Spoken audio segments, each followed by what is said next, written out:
Emang itu Jambon, magentanya itu. Iya, Mm-mm. sayangnya saya Oke, belum baca buku yang sebelumnya ya. Jadi nyambunginnya rada masih jauh. Iya, nggak Heeh. apa-apa Mbak Pur. Nanti saya cari buku yang sebelumnya deh. oke, Oh, ini kita udah live streaming, teman-teman semua. Eh, kita mulai ya. Ya, siap Mbak. sambil. Ya, terima kasih. Selamat pagi, kawan-kawan semua, baik yang ada di Zoom maupun yang menyaksikan lewat Facebook Live Talk ya. Karena kita live streaming di Facebook Live Talk ya, sesuai dengan tema atau judul programnya adalah Feminist Book on Facebook gitu. Jadi kita memanfaatkan teknologi, memanfaatkan em, internet ya, digital gitu. Apa saja kita manfaatin untuk kebutuhan produksi pengetahuan feminis gitu. Dan kali ini kita masuk sesi yang ke-14 gitu. Jadi sudah 14 buku yang kita bahas. Dan sebenarnya ini kali kedua ya, Stebi ada di FB on FB ya, Step ya. Ya, dan terima kasih sekali untuk Stebi yang sudah menawarkan kerjasama lagi buat laptop untuk bukunya didiskusikan. Dan congratulations ya, Step ya. Ini sudah anak Stebi yang keberapa gitu, karya Stebi yang sudah kesekian kalinya gitu, produktif, luar biasa, masih Amin. muda, produktif, kreatif. Amin. Mudah-mudahan nggak bosan dan kapok dengan laptop ya. Oh enggak Mbak, seneng. Oke, Stebi ini juga aktif sekali mengirimkan abstrak ya, proposal panel bersama Mbak Wija gitu, dosen ya di kajian gender UI, dan eh, selalu saja mengirimkan proposal panel sejak KCIF pertama, kedua, dan ketiga gitu. Dan kita terima ya selalu abstraknya karena memang menarik banget gitu. Bicara soal kalau Stebi bicara soal keragaman seksualitas gitu ya, soal queer dan lain-lain. Nah, judul buku yang akan kita bahas ini adalah Alilopati. Nanti Mbak Mary akan memandu kegiatan kita kali ini. Oh ya, di record dulu ya. Nah, nanti pemantik kita adalah penulis buku itu sendiri, Stebi Julionathan, dan penanggapnya Mbak Purwanti Kusmaningtyas. Nanti juga akan diperkenalkan oleh Mbak Mary. Terima kasih sekali Mbak Pur ya. Dan Stebi yang sudah menjadi bagian dari Lestalk, membersamai Lestalk sejak awal gitu. Jadi terima kasih banyak. Tidak bosan-bosan kalau diundang sama Lestalk gitu ya, meskipun pro bono gitu. Terima kasih sekali lagi buat teman-teman. Dan untuk pemesanan buku itu bisa kontak Melia Haruko ya di nomor 081298569819. Nanti kita akan tulis juga di chat, dan Mbak Mary juga nanti akan mengulangi lagi nomor handphone yang bisa dihubungi tadi untuk pemesanan buku gitu. Jadi silakan untuk pemesanan buku, nggak mahal ya, Step ya. Dan bukunya ini worth it banget gitu untuk teman-teman baca. Nah, saya akan menyerahkan forum langsung ke Mbak Mary, Rosemary Indrasari atau biasa dipanggil Mbak Mary. Beliau adalah aktivis Let's Talk dan juga aktivis Yayasan Keadilan dan Perdamaian Indonesia. Jadi beliau ini adalah aktivis perempuan dan aktivis anak gitu yang memperjuangkan keadilan gender dan juga hak anak gitu. Saya langsung saja menyerahkan ke Mbak Mary. Silakan Mbak Mary. Terima kasih semuanya, selamat berdiskusi. Ya, terima kasih Mbak Ira dan teman-teman. Selamat pagi, Kak Stebi. Apakah saya panggil Kak atau apa ya? Selamat pagi Mbak Mary. Boleh Mbak, boleh. Oke, salam kenal dari saya dan juga selamat pagi buat Mbak Purwanti. Nah, senang sekali ya hari ini kita bisa berdiskusi gitu ya dan langsung dengan apa tokoh utamanya begitu. Saya memang belum baca bukunya secara penuh gitu ya, tapi dapat spillnya gitu dan itu apa ya sangat luar biasa begitu ya. Jadi eh, hari ini kita akan diskusikan dengan Kak Stebi dan juga nanti akan dibahas oleh eh, Mbak Purwanti. Nah, Kak Stebi ini eh, panjangnya Kak Stebi Julionathan gitu ya dan beliau adalah penulis buku Alelopati dan juga peneliti begitu. Nanti akan bercerita banyak tentang apa sih buku Alelopati ini, dari judulnya aja udah menarik gitu ya, dan tentu saja istrinya juga pasti akan sangat menarik gitu ya. Dan juga nanti akan dibahas oleh Kak Purwanti Kusumaning Tias. Mbak Purwanti Kusumaning Tias, beliau adalah sastrawan feminis, dosen sastra Inggris Fakultas Bahasa dan Seni Universitas Kristen Satya Wacana Salatiga. Beliau juga pembaca puisi, penulis, dan tentu saja bergelut banyak di bidang sastra begitu. Nah, dari spill yang sudah saya terima gitu ya tentang isi bukunya itu baru spill aja sebenarnya saya udah dapat banyak pengetahuan baru gitu ya yang itu nggak pernah saya apa nggak pernah terpikir gitu ya oleh saya gitu. Jadi Kak Stebi ini mengajak kita begitu ya melihat lebih jauh lagi tentang hubungan-hubungan sosial gitu ya, dan itu pun dimulai dari bagaimana selama ini paradigma heteropatriarki itu kan cenderung melihat dunia itu hitam putih, benar salah, kiri kanan dan lain sebagainya kayak gitu. Tetapi eh, kalau ada sesuatu yang berbeda dari dua hal tadi, itu dianggap nggak normal gitu atau abnormal, menyimpang begitu. Nah, sebenarnya ini kan juga terjadi di kehidupan kita sehari-hari gitu ya.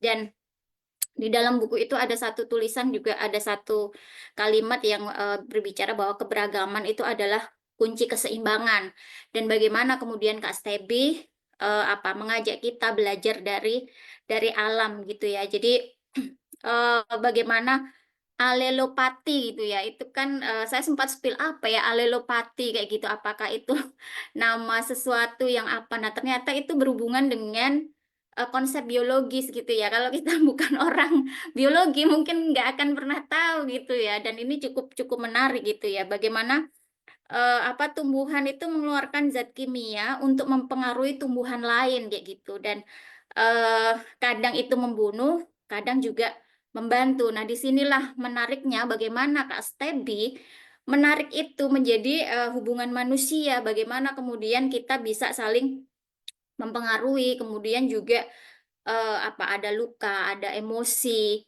ada trauma yang itu juga bisa mempengaruhi lingkungan kita ketika kita bertumbuh atau bersosialisasi gitu. Nah, saya tidak akan berpanjang lebar begitu. Saya akan langsung berikan kepada Kak Stebi gitu ya untuk kemudian bagaimana sih Kak Stebi punya ide, gagasan untuk menciptakan puisi-puisi yang syarat makna ini gitu ya, dan kemudian juga tadi ide judul alelopati ini dari mana begitu, dan kemudian bagaimana proses Kak Stebi merumuskan, menciptakan, kemudian memprosesnya menjadi puisi, dan kemudian juga bagaimana sampai ke penerbitan kayak gitu, apa tantangannya, hambatannya, dan apakah kemudian sebelum proses diterbitkan Kak Stebi juga ada semacam kayak oh mungkin ini ditunjukkan dulu gitu sama teman-temannya, gimana ini sudah cocok enggak, sudah pas enggak pesan-pesannya dan lain sebagainya. Jadi bagaimana proses kreatif ini berjalan. Mungkin itu pemantik pertanyaannya Kak Stebi. Saya berikan waktu sekitar 20 menit untuk Kak Stebi menceritakan. Silakan Kak Stebi. Terima kasih Kak Rosemary. Kak, nanti kalau misalkan di tengah mau tanya apa gitu, boleh. Maksudnya komunikatif, nah, seperti itu juga boleh. Selamat pagi teman-teman semua, baik yang sekarang ini ada di Zoom maupun yang akan menyaksikan video ini tuh nanti.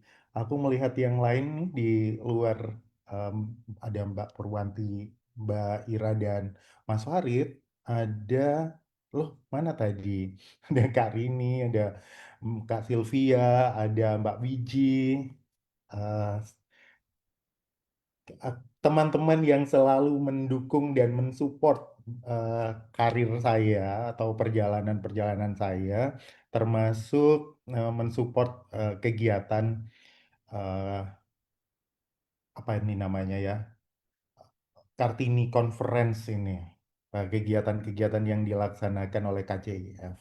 Nah, kalau tadi pertanyaannya ini asalnya dari mana? Kalau dijawab secara singkat, dari luka, Mbak. Dari luka. Eh, apa tuh berasal dari mana. Prosesnya mungkin agak lumayan panjang. Alelopati itu ide dasarnya atau awalnya mula-mula itu di tahun 2019, di mana eh, 2019 hampir ke 2020, di mana saat itu kita semua semua itu mengalami masa pandemi. Nah, aku di samping ketakutan-ketakutan akan kematian, tapi yang paling kuresahkan adalah karena mungkin bahasa cinta aku tuh bersentuhan, sentuhan gitu. Jadi aku nggak bisa lagi berpelukan, cipika-cipiki itu adalah hal yang paling menyiksa dan kan eh, ketika di Probolinggo mungkin kehidupan utamanya itu ada di seputaran gereja gitu. Eh, Kantor dan gereja itu kehidupan utamanya seputar situ. Sehingga ketika kantor terangkat dari kehidupan sosialku, gereja juga terangkat dari kehidupan sosial aku. Nah, disitulah letak luka atau penderitaan gitu. Aku nggak bisa ketemu oma opa yang selama ini itu setiap hari Minggu eh, kami bisa ketemu, nggak bisa ketemu dengan kawan-kawanku, bahkan nggak bisa ketemu mudah bertemu dengan mama papa karena aku tinggal terpisah. Mama papaku tinggal di kabupaten, aku tinggal di kota, lebih dekat sama tempat kerja. Itu susah. Nah, di saat-saat kritis itu kan kayak, ya ampun, sengsara banget ya hidup ini ya tanpa keberadaan kehidupan sosial. Terus ketika aku mati keesokan hari, masa iya sih aku akan mati seorang diri gitu. Makanya di awal puisi ini tuh mungkin ada kata-kata Thanos gitu kan. Di masa itu kan film MCU, film Captain America nih, Civil War itu sampai di masa kliknya Thanos gitu yang menghilangkan setengah makhluk di bumi. Jadi kan di awal itu makanya ada, oh Thanos ini kan jentikan hari akhir itu. Eh, Kerawuhan beranak pinak, bumi lagi menyucikan diri yang tak kuat 4 miliar sisanya kayak gitu. Hmm, Startnya mungkin dari titik itu.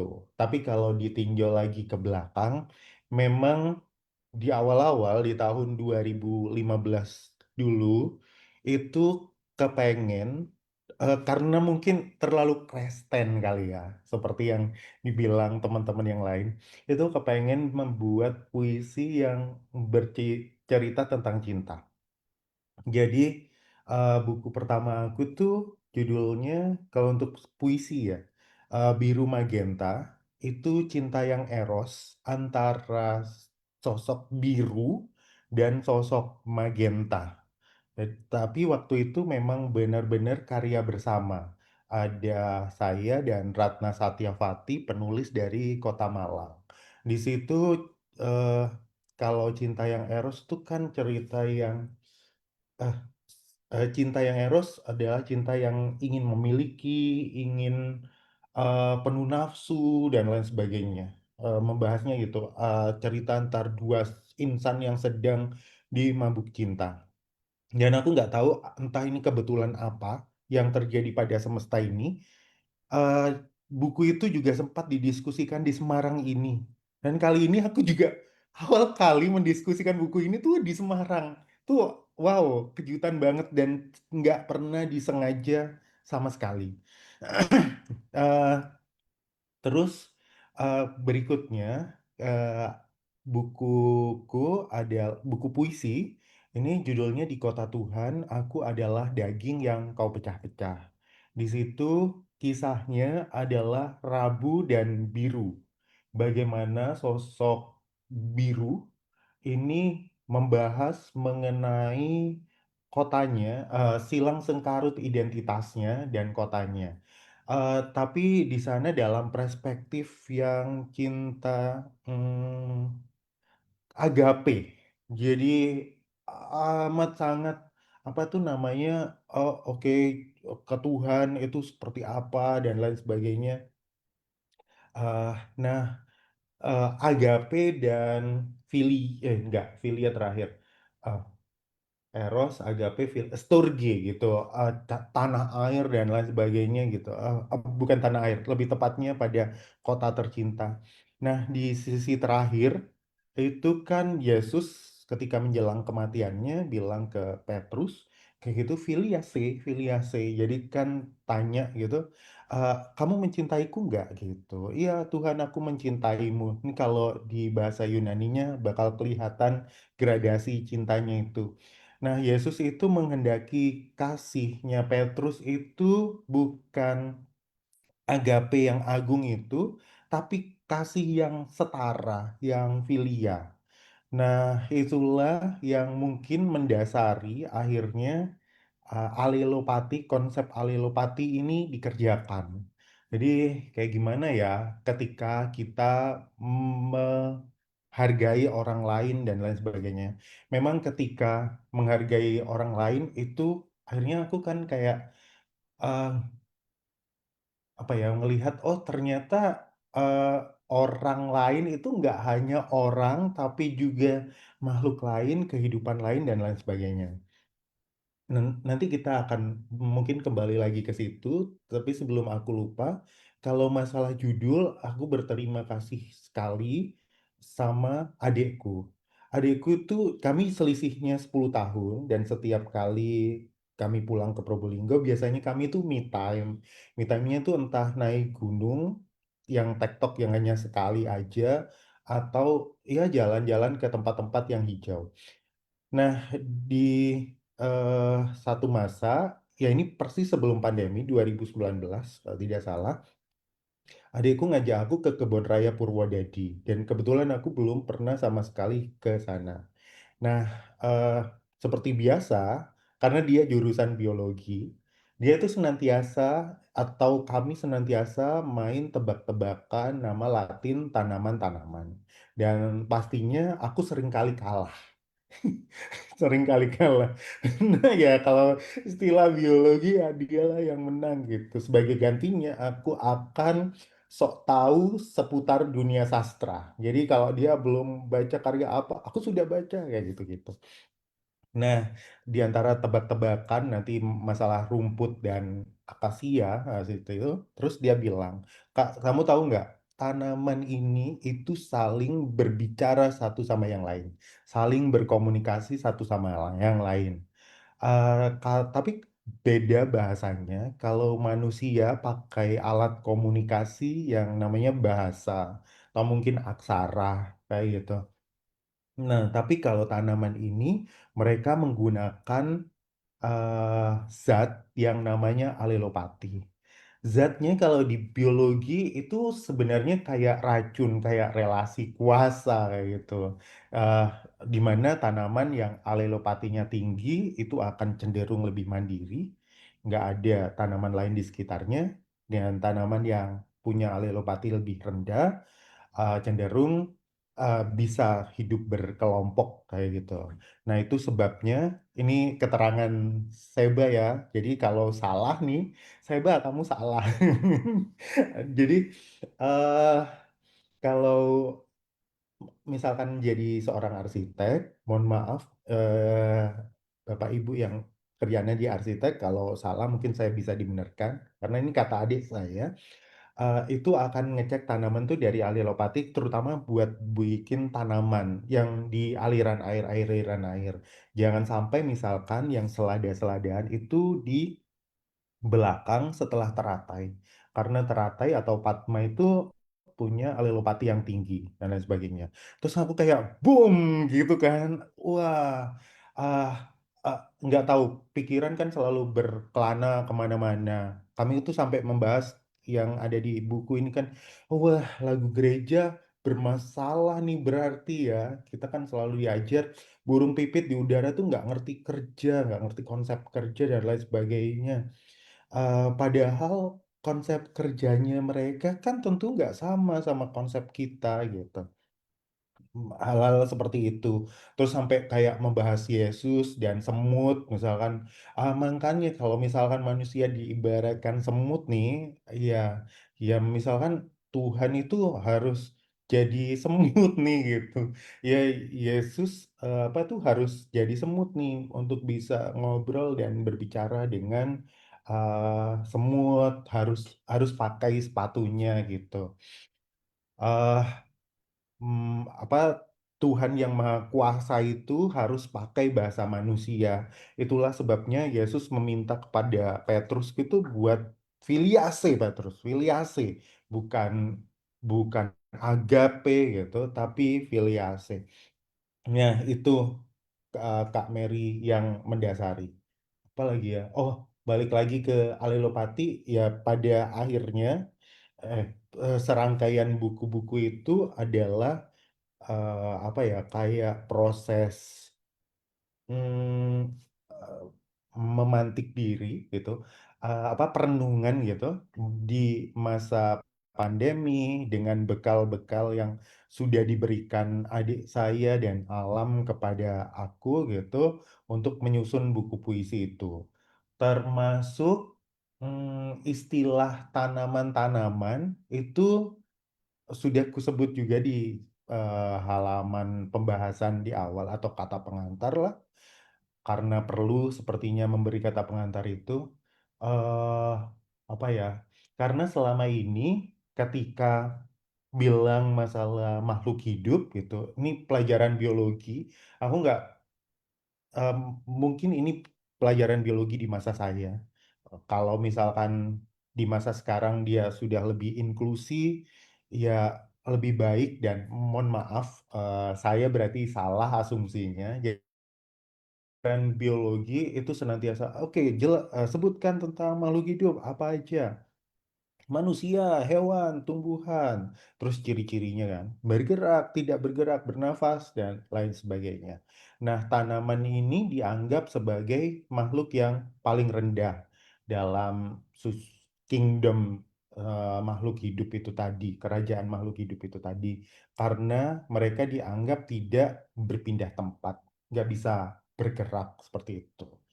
Itu yang aku tawarkan. Nah, padahal ketika kita bilang kata bergerak, itu kan nggak harus selalu melangkah sebagaimana manusia atau hewan, terbang sebagaimana manusia atau hewan. Tanaman sih kalau misalnya dibilang bergerak, eh akar mereka gitu kan bisa bergerak, atau spora mereka bisa berterbangan ke tempat-tempat lain untuk perkembangbiakan. Termasuk akhirnya ketika ini nantinya ketika didorong ke queer yang senantiasa teropresi oleh heteronormativitas, eh kan heteronormativitas itu senantiasa yang kayak dibilang Mbak Rosemary tadi, apa itu namanya, kalau nggak sama dengan dia gitu akan diopresi, nggak normal, abnormal. Apa ya? Ya, eh eh, akhir lihat tuh di alam kayak gitu. Nah, tapi ketika riset-riset di alam, mungkin teman-teman yang yakin kekeh sama heteronormativitas itu lupa gitu. Bahasanya banyak hal-hal di alam itu yang nggak heteronormatif. Tanaman aja alat perkembangbiakannya nggak selalu generatif, dia juga vegetatif. Terus kalau di dunia binatang ada misalnya tingkah laku penguin atau bagaimana kuda laut itu yang mengandung itu si bapaknya, atau ada juga ikan. Aku kayak sudah menulis ini di pengantar juga gitu, yang dia itu tidak memerlukan ah, apa itu sperma gitu untuk bisa berkembang biak. Jadi hal-hal itulah sih mungkin yang menjadi alasan hingga buku puisi ini terbit gitu, Mbak. Mungkin di awal gitu. Apalagi ya tadi ya kira-kira pertanyaannya Kak Rosemary.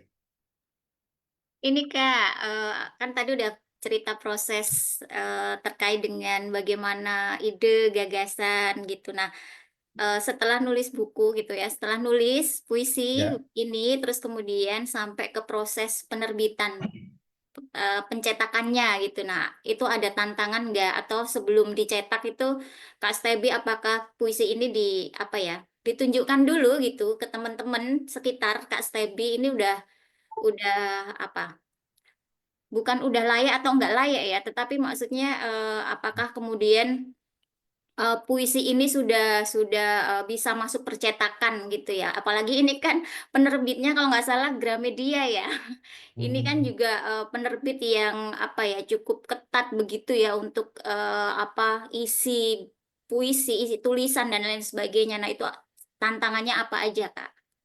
Iya, iya benar sih. Aku berterima kasih sebenarnya sama editor aku Kak Afrianti Pardede yang mempercayakan gitu puisi-puisi ini tuh bisa lahir di tempatnya. Karena memang gitu kan untuk pemasaran puisi, daya jual, daya beli dan lain. Ini kalau melihat dari kacamata industri ya, dia yang paling rendah gitu kan di antara kelompok fiksi yang lain, di antara novel dan cerpen. Balik lagi ke start awal nih bagaimana penerbitan, nggak pernah membayangkan bahasanya ini akan terbit secara major gitu, masif, tiba-tiba nanti beredar di seluruh toko buku. Oh ya teman-teman yang kalau pemesanan yang Kak Ira sebutkan tadi itu kalau teman-teman yang ingin mendapatkan adat bertanda tangannya itu bisa menghubungi Kak Melia karena eh, kami sudah eh, tim gitu ya sudah mempersiapkannya. Nah, tapi kalau yang enggak gitu, oh aku pengen hunting sendiri ke toko-toko buku, bisa gitu ke toko buku Gramedia atau secara online itu juga sudah tersedia. Tuh, terima kasih banyak. Nah, nggak terpikir sama sekali Kak Mary, ini bakal terbit secara masif dan itu. Awalnya ya hanya terpikir, apa itu namanya, berkarya gitu saja. Terus yang unik juga itu aku sempat mengirimkan salah satu bagian dari buku ini, aku lupa judulnya, nanti aku ini ya, kalau ingat, itu ke Ubud Writers and Reader Festival di Bali. Tapi tentu belum utuh ya, belum utuh ini. Eh, nah, di tahun itu aku lolos. Jadi di tahun 2021 aku lolos Ubud Writers and Reader Festival sebagai penulis emerging. Nah, belum alelopati ya, meskipun itu bagian dari alelopati yang dikirimkan. Apa tuh namanya puisinya? Ngirimkan 3 puisi nanti yang di ada di buku kumpulannya URF itu dua gitu, dua dua puisi yang ada. Terus kemana ya? Oh iya, nah ya udah, yang penting berkarya, berkarya, berkarya. Nah, sempat misalkan aku tawarkan nih kepada misalnya di Bali, terus eh, ber- bukan berkenalan sih, sebenarnya udah kenal. Kak, eh, ini pemilik penerbitan indie, bisa nggak sih ini? Oh, konsepnya bagus sih, step apa gitu. Cuman nih, karena masa pandemi, kan daya beli rendah pada masa itu belum bisa nih untuk diterbitkan. Oke deh gitu. Bahkan aku sempat bikin daminya gitu karena mungkin judul Alelopati itu aku ngerasa akan lebih susah penjualannya. Aku sempat menggantinya. Lagi-lagi ini belum utuh dengan apa ya namanya? eh, apa Rabu apa Dalam Rindu kayak gitu, kayak judulnya tuh lebih ngepop kayak gitu, judul lebih ngepop. Aku buatkan semacam dummy gitu yang nantinya bisa aku bawa, ya aku cetak dummy gitu yang nantinya bisa aku cetak, ditawarkan gitu, bahkan bentuknya aku ubah karena pada masa itu tuh orang seneng banget atau anak-anak muda di masa itu tuh seneng banget satu yang quotable. Jadi di model quote-quote kayak gitu. Di sampai bahkan sampai di Jakarta pun itu nggak sukses gitu loh, maksudnya untuk nawarin ini atau memang mungkin belum jalannya sih, aku nggak tahu. Termasuk nah ini nanti ada tambahan-tambahan lain itu. Nah, ketika masuk Jakarta, tambahan-tambahan pada buku Alilopati itu juga akan semakin bermunculan dan lengkap karena di Jakarta aku ngerasa ada kesenjangan akses tuh antara yang daerah dan pusat, antara pinggiran dan pusat. Makanya ada beberapa di puisi di situ tuh kan kayak nagih gitu kan, marah gitu. Emang kalau nggak Jakarta aku nih nggak dilihat gitu. Nggak Jakarta aku ini nggak dilirik dan lain sebagainya. Harus pusat dulu baru dapat sorot. Nih. Jadi apa makna kota Probolinggo bagi aku karena aku tinggal di Probolinggo bagi keindonesiaan ini. Jadi kalau nggak ini nggak pernah dibicarakan nih kayak gitu. Ada yang puisi-puisi di situ. Eh, Singkat cerita, pokoknya ya terus-terus berkarya hingga aku dapat undangan untuk Balige Writers and Readers Festival.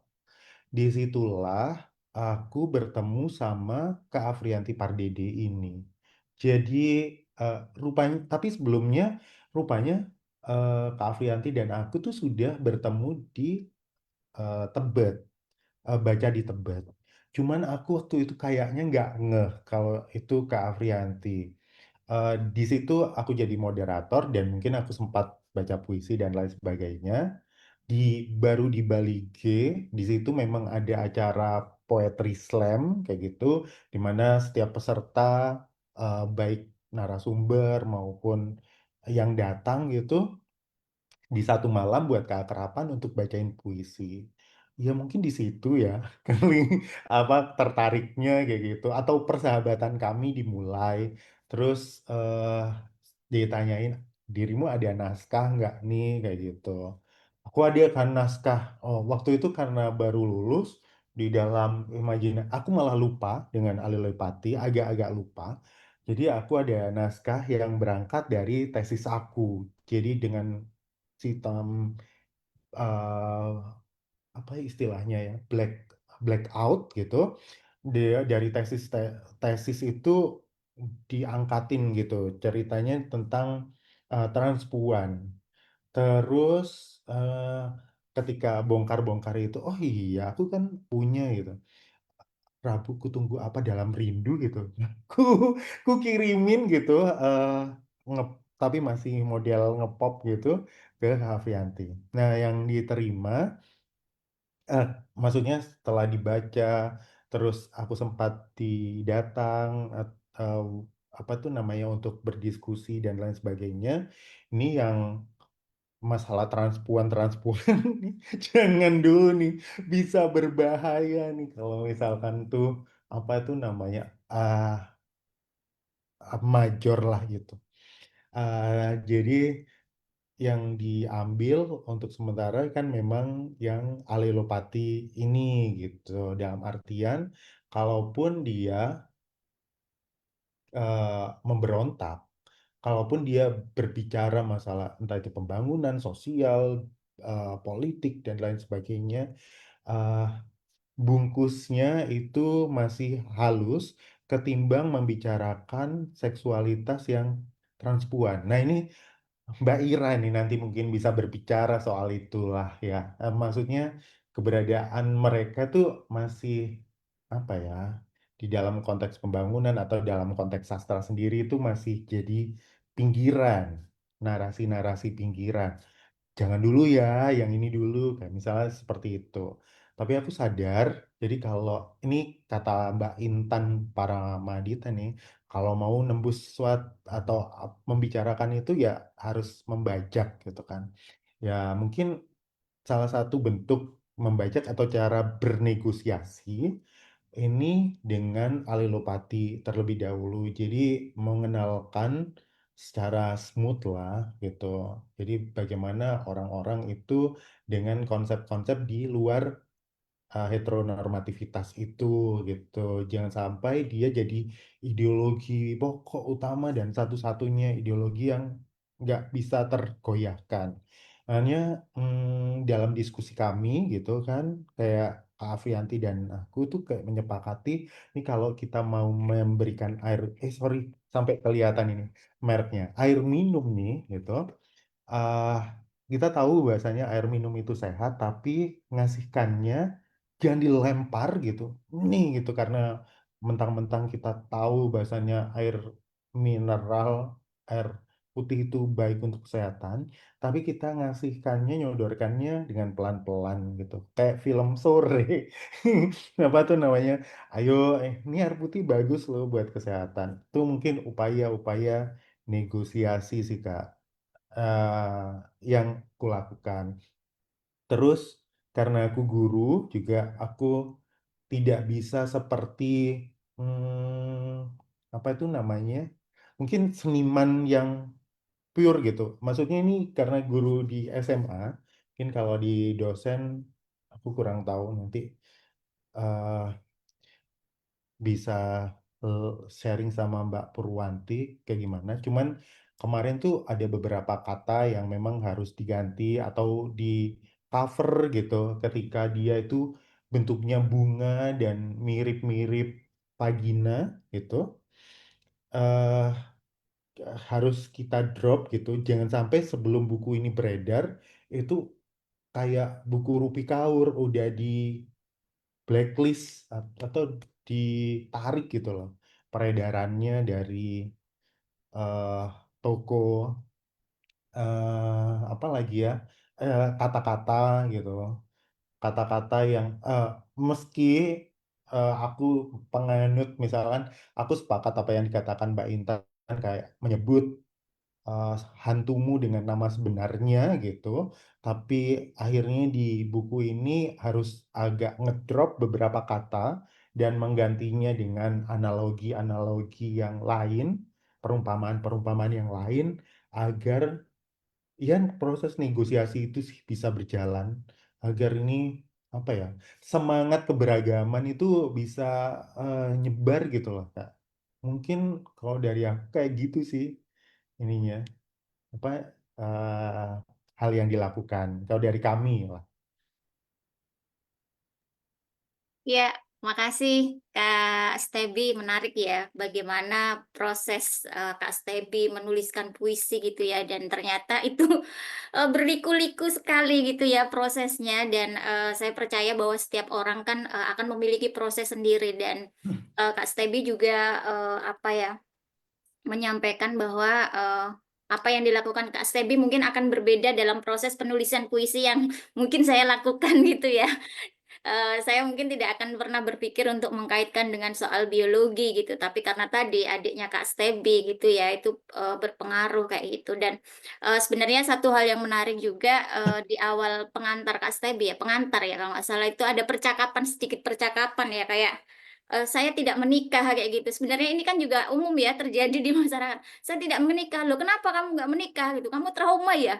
Orang itu cenderung memberikan judge sendiri gitu loh. Padahal kan tidak apa ya, kayak tidak mau tahu mungkin ya, apa Iya, yang sebenarnya, kenapa sih saya memilih untuk tidak menikah gitu, atau kenapa saya memilih untuk tidak memiliki anak misalnya kayak gitu. Tapi orang selalu, oh benar. kamu begini begini. Nah ini sebenarnya umum terjadi gitu. Dan kalau tadi di bahasa tumbuhan itu kan pakai alelopati tadi ya, tapi kita kan pakai bahasa bahasa bahasa verbal yang itu apa ya, kadang tanpa sengaja itu Iya, menyakiti kayak gitu. Dan ternyata dari perasaan tersakiti, luka, itu Kak Stebi bisa menjadikan itu sebagai kekuatan untuk menuliskannya menjadi sebuah puisi yang akhirnya dalam satu buku ini. Dan di situ Kak Stebi juga bilang ini semacam pledoi kayak gitu ya. Pledoi kalau bahasa hukum itu kan pembelaan gitu ya, pembelaan. pembelaan terhadap apa namanya, mereka-mereka, terhadap kita yang sedang berjuang dengan apa namanya, dengan pilihan identitas dan juga apa namanya, pilihan hidup yang akan kita jalani gitu, yang itu kalau tidak sesuai dengan, dalam tanda petik quote unquote, masyarakat yang pada umumnya gitu. Saya nggak tahu pada umumnya itu seperti apa gitu. Nah, itu yang kemudian kita kemudian dianggap menyimpang dan lain sebagainya. Dan saya kira ini cukup menarik ya bagaimana kemudian saya belum baca lengkap tapi ini pasti keren banget isinya gitu ya soal bagaimana kemudian hubungan sosial dan lain sebagainya. Nah, sekali lagi terima kasih Kak Stebi. Teman-teman juga nanti kalau ada pertanyaan bisa menuliskan di Q&A gitu ya untuk kalau ada pertanyaan-pertanyaan.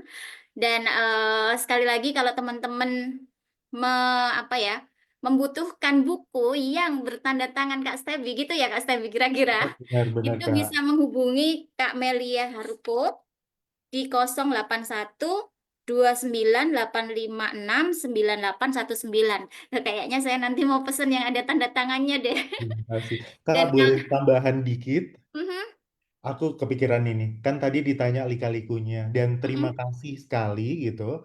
mhm. Kak Afrianti tuh kayak ngasih kepercayaan mengembalikan judul ini ke asalnya gitu loh Kak. Hmm, Membalikkan Alilopati gitu. Oh, aku pengen tuh judulnya Alilopati nggak ngepop lagi. Ah, ya kita tahu kan penerbit itu dia harus berada di ambang gitu antara idealisme si penulis kayak gimana apa yang ya, ingin disampaikan sama dia harus melihat pasar karena kita ya, tahu dia bukan lembaga sosial gitu, ya, dia badan usaha.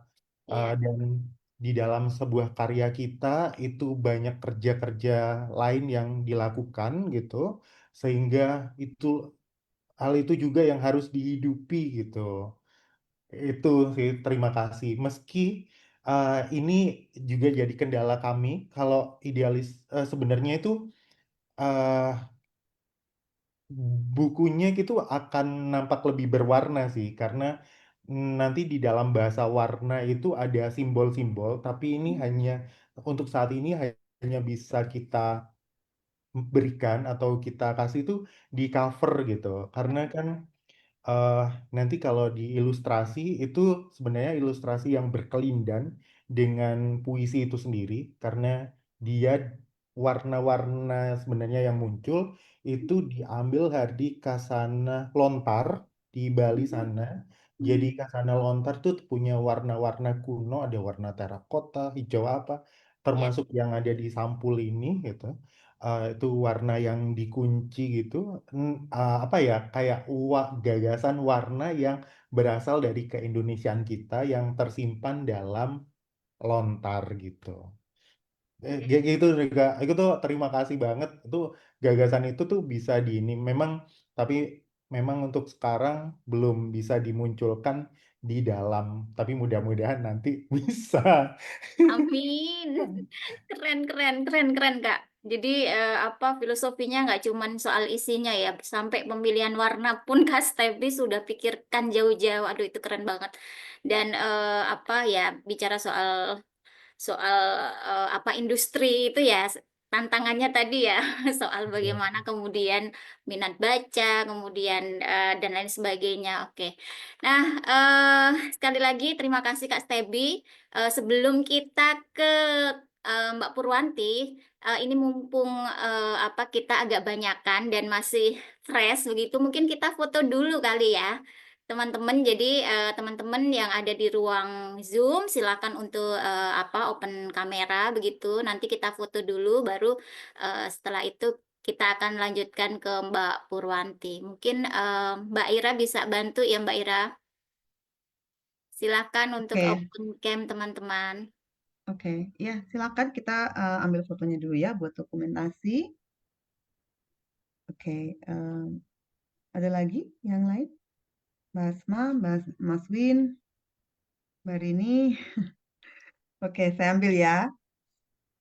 Oke, Mbak Asma masih buka. Iya, Mbak Wiji enggak. Mas Win. Baik, saya hitung ya. Satu, dua, tiga. Sekali lagi. Mbak Rini mau kemana? Mbak Rini lagi di jalan. Terima kasih. Mbak Mary, silakan. Oke, terima kasih Mbak Ira. Baik, kita lanjutkan ke Mbak Purwanti gitu ya. Jadi bagaimana gitu ya Mbak Purwanti setelah membaca kayak gitu ya, membaca puisi atau karyanya Kak Stebi ini. Dan sekali lagi kan Mbak Purwanti juga seorang penyair, penulis kayak gitu. Dan apakah dari hasil bacaan Mbak Purwanti ini ada yang kemudian bisa dibagi atau ada hal-hal menarik yang bisa dibagi buat kita semua, apakah itu yang menginspirasi, kemudian atau juga ada kritik atau saran gitu ya buat Kak Stebi gitu untuk apa dikembangkan lebih lebih jauh lagi atau lebih lebih lanjut lagi gitu. Mungkin itu pemantiknya Mbak Pur, saya berikan waktu kurang lebih 20 menit untuk membahasnya. Silakan Mbak Pur. Terima kasih Mbak Mary. Pertama-tama saya mau mengucapkan terima kasih kepada Kak Stepi yang sudah menuliskan buku Alelopati. Saya akhirnya beli yang ada tanda tangannya. Terima kasih ya, Mbak Mary harus beli karena ini keren. Tapi saya nggak mau apa namanya? Seharusnya saya nggak bilang keren di depan sih, kerennya harusnya di belakang. Tapi nggak apa-apa karena saya senang sekali akhirnya saya mendapatkan buku ini. Saya dibagi PDF-nya sama Mbak Ira sebenarnya. Tapi saya pusing baca PDF karena udah tua ya, matanya udah ini ya, matanya sudah ini menurun kekuatannya. Jadi akhirnya, aduh kalau saya baca PDF bisa nggak selesai nih.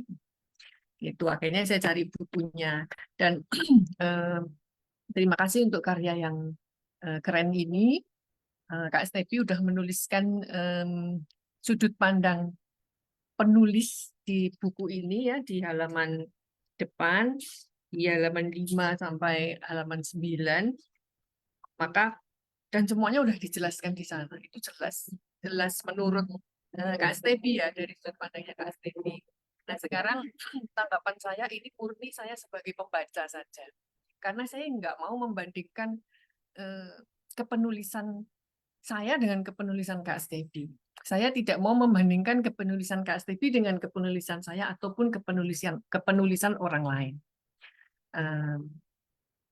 Kamu adalah kamu dan saya adalah saya. Itu yang saya saya percayai. Tidak ada satu orang pun dengan karyanya itu yang mirip dengan siapapun. Kalaupun diwarnai itu saya kira pasti akan, kita tidak mungkin kita mewarnai diri sendiri.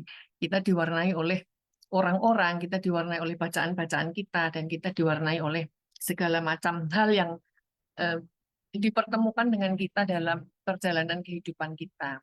Seperti kata Kak Stepi juga tadi kan warna-warna itu ada simbolnya, warna-warna ada maknanya, dan seperti itulah kita semua berwarna sedemikian rupa sehingga itu menjadi sangat bagus. Nah, tanggapan saya ini adalah murni tanggapan sudut pandang dan pengalaman saya sebagai pembaca. Jadi waktu baca ini pertama kali versi PDF, saya pusing. Ada teman yang tanya, bagus nggak? Waktu pertama kali baca di electronic version itu, saya bilang nggak bagus. Pusing saya. Lalu saya penasaran gitu. Karena masa sih ini nggak bagus gitu. Akhirnya saya cari buku cetaknya. Lalu saya mendapatkan buku cetak ini kira-kira mungkin 3 atau 4 hari yang lalu, dan saya mulai membaca. Dan ternyata komentar saya yang semula itu berubah. Ternyata versi cetak dengan versi elektronik itu bisa berdampak sedemikian rupa dalam sudut pandang pembaca. Karena bagi saya membaca versi cetaknya ini, saya bisa pegang ya, covernya bagus ya. Ini bisa timbul gitu. Dan ini ketika saya pegang, saya lihat gambarnya itu, saya jadi senang gitu. Ini warnanya hijau, ada gambarnya orang, dan ini sangat alam gitu. Dan itu membuat saya semakin penasaran. Akhirnya saya buka dari halaman per halaman dan saya menikmati kata-katanya. Tentu saja saya juga terpengaruh oleh pesan yang ditulis oleh Kak Stepi ya, untuk Purwanti ini, untuk di sini dituliskan as green as grass. Itu sangat menarik dan terima kasih untuk pilihan kata yang sedemikian mengena. Karena saya memang terus terang saya suka bau rumput. Jadi itu langsung kena di pikiran saya dan kena di saya. Saya mungkin berpikir, kok sakti ya Kak Stevi ini bisa ngerti ya kalau saya suka rumput, padahal mungkin kan nggak sengaja juga, atau mungkin tulisannya sama juga buat semua orang, but it doesn't matter. Itu menyentuh saya sebagai pembaca dan memberikan pengalaman di awal ketika membaca buku Alelopati ini. Nah, sebagai pembaca saya sebenarnya saya tidak bisa menyelesaikan buku ini dalam waktu singkat. Meskipun hanya ada kurang dari 100 puisi. Nggak tebel sih, tipis. Sama sampulnya yang hardcover ini paling-paling hanya 1,5 senti, tidak ada 1,5 senti tebalnya. Jadi dengan pengantar, kemudian profil penulis dan halaman-halaman di depan ini nggak ada 100 halaman. Tapi saya tidak bisa menyelesaikannya dalam waktu singkat. Saya mencicil membacanya setiap pagi, di waktu pikiran saya masih segar, karena di awal saya membaca di sore hari, dan saya nggak paham. Lalu saya ubah waktu baca saya mengubahnya menjadi pagi. Jadi setiap bangun tidur saya punya kebiasaan untuk menulis dan membaca, nulis apa aja dan baca apa saja, lalu buku Alelopati ini menjadi bacaan pagi saya dalam beberapa hari ini. Dan rasanya beda.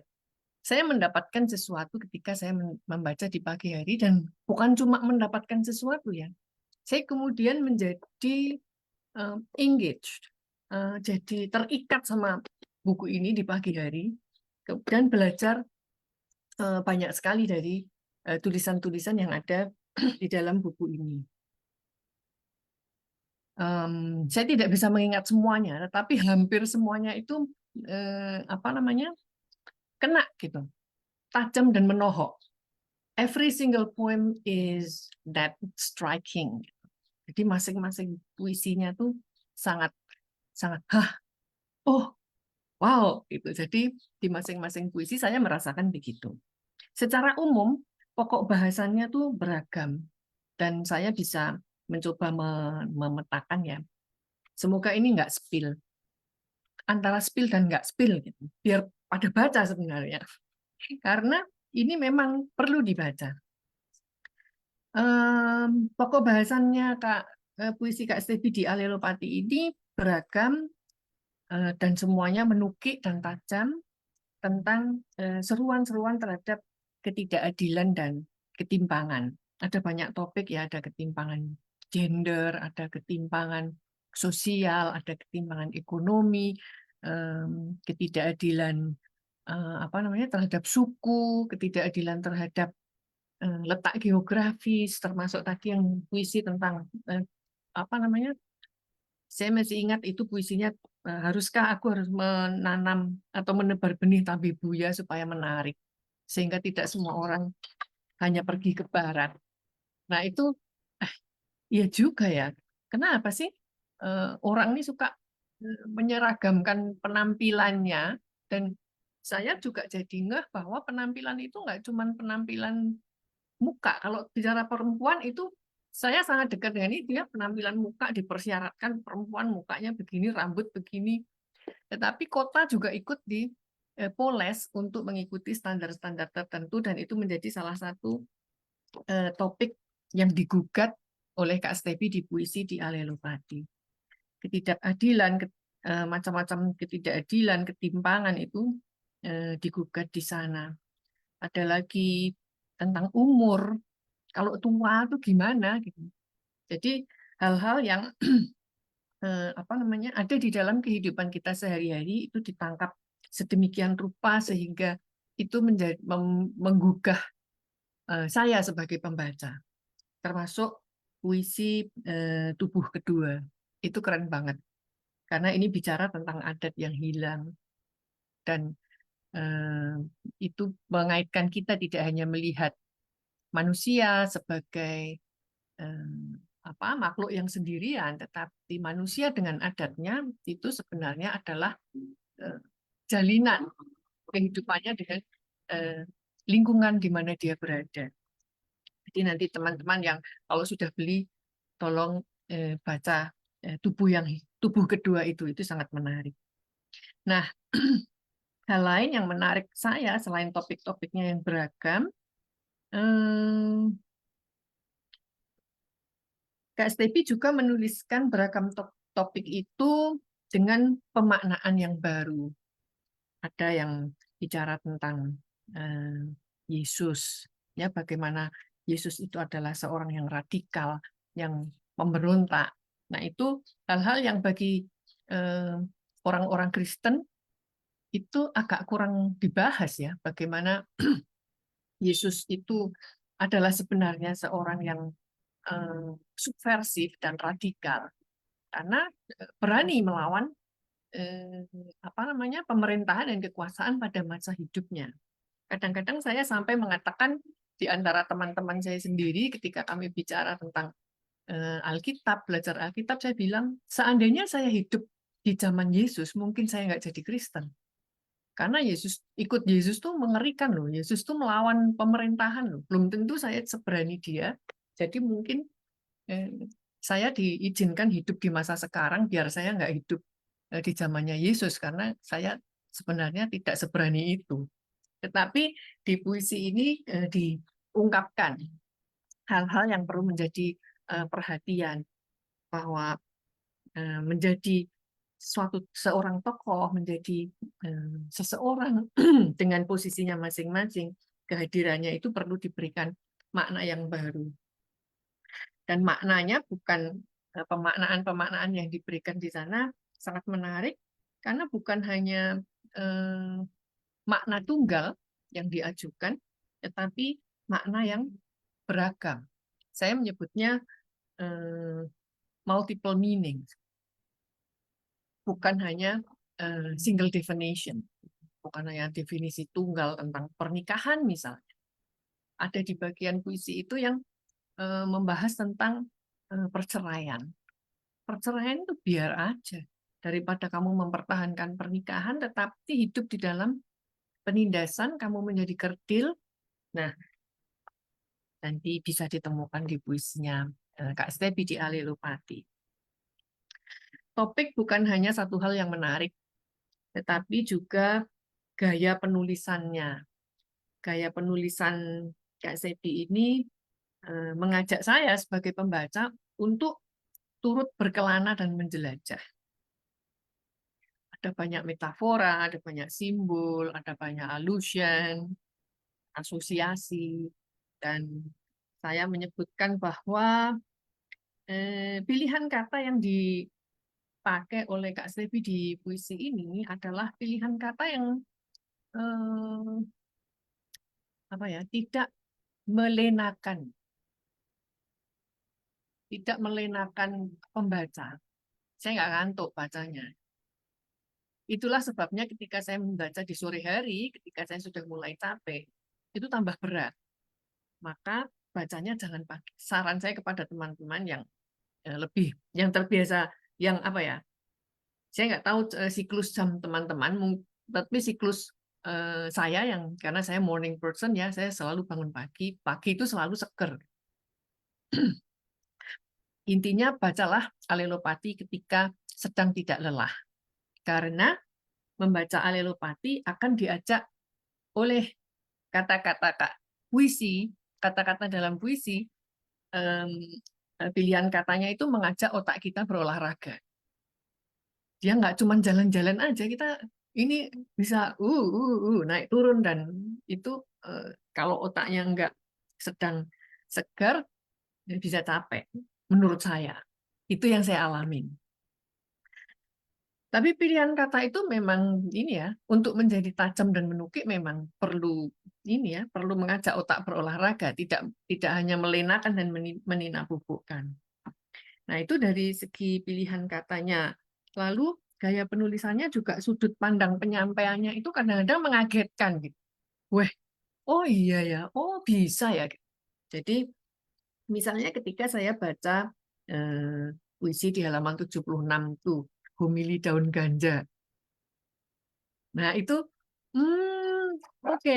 Satu yang bicara atau point of view of narration-nya, speaker of the poem, si naratornya yang ngomong nih si daun ganja ini, saya jadi ikut berkelana kan. Iya ya, aku yang jadi daun ganja itu aku kan protes dong. Kenapa sih aku dijadikan tanaman yang terlarang dan harus dibasmi? Dan yang menarik judulnya homili. Daun ganja yang distigmakan sebagai daun terlarang, memberikan homili, gitu, memberikan khotbah. Jadi sudut pandang yang seperti ini satu, itu contohnya ya, bagaimana pilihan kata yang dipakai dalam puisi-puisi ini mengajak olahraga otak kita. Lalu yang kedua, sudut pandangnya mengejutkan. Tidak hanya manusia yang melulu bicara, tetapi ada bagian-bagian dari semesta ini yang juga dibuat berbicara, diberikan tempat dalam karya-karya puisi di Alelopati. Jadi ini akan memberikan wawasan yang semakin luas, semakin terbuka bahwa kita ini nggak sendirian di dunia ini. Ini sesuai dengan judulnya juga Alelopati. Bagaimana pohon-pohon sebenarnya juga punya apa namanya bahasanya untuk mereka sendiri. Gitu. Yang kita selama ini nggak pernah diajarin, kita selalu apa namanya diajarkan bahwa tumbuhan adalah makhluk terendah dalam rantai makanan makhluk hidup. Dia akan selalu korban. Tapi sebenarnya enggak juga. Kalau kita makan makanan apa namanya? Mungkin bisa dikoreksi oleh teman-teman yang belajar tentang nutrisi. Nutrisi itu ternyata makanan-makanan ini memiliki makanan yang dari makanan nabati ya, itu punya ini daya bela. Jadi misalnya contohnya apa kacang kalau nggak salah ya, kacang itu punya zat apa yang kalau kita makan kacang itu dia akan zat itu akan muncul dan dalam tanda kutip meracuni kita pada tataran tertentu. Jadi tanaman-tanaman ini mempunyai zat-zat untuk membela diri sebenarnya, yang kita itu nggak ngeh. Dan buku ini juga kembali mencolek saya sebagai pembaca, itu loh, kamu tuh nggak usah sombong ya, nggak usah sok-sokan bahwa kamu adalah penguasa. Tanaman itu punya daya bela diri tertentu. Saya di rumah ada satu kaktus kecil yang saya itu nggak berani pegang, karena kalau saya pegang dia pasti durinya nempel di jari-jari saya. Dan itu membuktikan tanaman tidak selemah itu. Ada kekuatan dan kekuasaan pada diri tanaman yang kita harus akui dan mulai dikedepankan. Nggak usah jadi manusia yang congkak dan sombong. Mentang-mentang jadi manusia. Pada suatu hari daun ganja akan memberikan homili dan ketika membaca Alelopati akan ada homili daun ganja. Oke, secara keseluruhan kalau saya boleh melabelin Alelopati dan karya-karya puisi Kak Stepi di buku ini, karya-karya Kak Stepi adalah puisi yang multi, puisi yang berganda. Dia multi informasi, dia multi fungsi, dia multi perspektif, dan tentu saja dia dari sudut pandang saya sebagai salah satu pembaca, dan nanti kalau ada banyak pembaca lagi, dia akan multi tafsir. Jadi baca satu puisinya itu pikiran saya bisa kemana-mana, cabang-cabang sana-sana. Nggak bisa satu puisi hanya dinamai atau dibahas menjadi satu. Oh, ketemu satu tema. Nggak bisa. Satu puisi akan melahirkan banyak sekali tafsiran yang beragam. Itu pun hanya baru di kepala saya. Kalau di dalam ruangan ini ada berapa kepala nih? 12, 15 kepala. Berarti akan ada minimal 15 tafsiran tentang puisi-puisi yang dituliskan oleh Kak Stepi. Oleh sebab itu, puisi-puisi ini akan semakin beranak pinak dan semakin menggandakan dirinya apabila puisi ini dibaca bersama-sama dan kemudian dibicarakan. Karena di situ menariknya. Nggak seru baca sendiri. Baca sendiri itu udah seru sendirian. Gitu. Maka kalau tapi saya nggak mau, saya ribut sendirian di otak saya. Gitu. Akan lebih keren kalau puisi ini dibaca beramai-ramai, kemudian kita membahas. Jadi kita akan menjadi tumbuh-tumbuhan itu dan beralelopati bersama-sama ketika membaca puisi-puisi Alelopati. Saya kira begitu tanggapan saya. Oh iya, saya tadi udah pesan belum ya? Jangan baca puisi ini di waktu capek, oh sudah. Karena nanti tambah capek. Gitu. Tapi itu sangat menarik. Jadi saya sangat menunggu kalau ada teman-teman yang mempunyai pendapat lain, sehingga puisi Alelopati ini benar-benar beranak pinak, berlipat ganda dalam pembahasan, pemaknaan, dan tafsirannya. Terima kasih. Ya, terima kasih Mbak Pur. Ini ya, tanggapannya Mbak Pur ini semakin membuat penasaran gitu ya. Dan padahal saya tadi juga, aduh, semoga ada yang tersepil-sepil banyak gitu ya isinya gitu. Tapi memang nggak seru kalau kemudian kita hanya mendengar gitu ya, harus baca sendiri gitu ya. Dan apa namanya? Terima kasih juga untuk tipsnya Mbak Pur untuk membacanya di pagi hari kayak gitu ya. Mungkin kondisi kita lebih fresh begitu sehingga kemudian imajinasi kita itu bisa berkembang lebih banyak begitu ya dan akan memberikan makna-makna yang lebih bervariasi kayak gitu. Dan sekali lagi terima kasih bahwa sudah men-spill gitu ya bahwa puisi yang disusun oleh Kak Stebi ini syarat dengan isu sosial gitu ya. Dan ini memang seperti yang tadi disampaikan oleh Kak Stebi bahwa buku ini itu adalah semacam pledoi gitu ya untuk perjuangan melawan ketidakadilan kayak gitu. Dan tentu saja tadi isunya ada soal gender, termasuk juga ada kaitannya dengan agama, kemudian bagaimana persoalan timur barat gitu ya, tata tata tata ruang kota gitu kah atau apa kayak gitu ya. Dan saya rasa ini juga cukup nanti menambah pemahaman kita, menambah pengetahuan kita terkait dengan banyak hal ya. Terutama tadi bahwa puisi ini berangkat dari dari luka, dari trauma yang sebenarnya kalau bisa dikelola dengan baik itu juga bisa menumbuhkan kekuatan seperti yang sudah dilakukan Kak Stebi. Puisi-puisi yang dari luka ini kemudian menjadi sebuah pledoi yang cukup kuat kayak gitu. Sekali lagi terima kasih buat Mbak Pur yang sudah semakin membuat kita penasaran gitu. Semoga nggak cuma saya, semoga teman-teman yang lain juga semakin penasaran. Jangan lupa kalau pengen dapat bukunya yang ada tanda tangannya langsung dari Kak Stebi, bisa pesan melalui Kak Melia Haruko di 081298569819. Siapa tahu nanti dapat quote gitu ya dari Kak Stebi seperti yang Mbak Pur tadi juga dapat gitu. Baik, terima kasih teman-teman.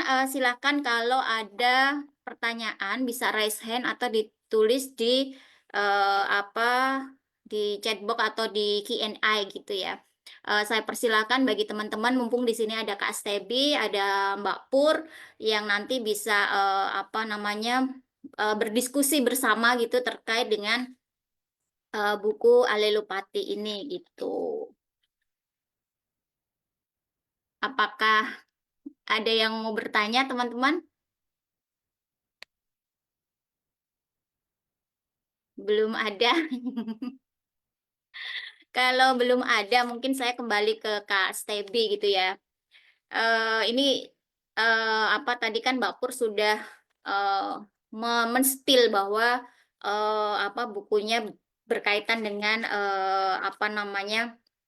persoalan-persoalan sosial kayak gitu. Nah, ketika buku ini sudah ditulis gitu ya. Ini kan juga saya rasa bagian dari refleksi keseharian Kak Stebi gitu ya dan lingkungan Kak Stebi gitu untuk menuliskan isu-isu itu. Nah, mungkin Kak Stebi bisa menambahkan gitu ya, menambahkan informasi gitu walaupun tidak harus bicara detail supaya nanti semakin penasaran kayak gitu terkait dengan kisah-kisah yang sudah dituliskan oleh Kak Stebi kayak gitu. Silakan Kak Stebi.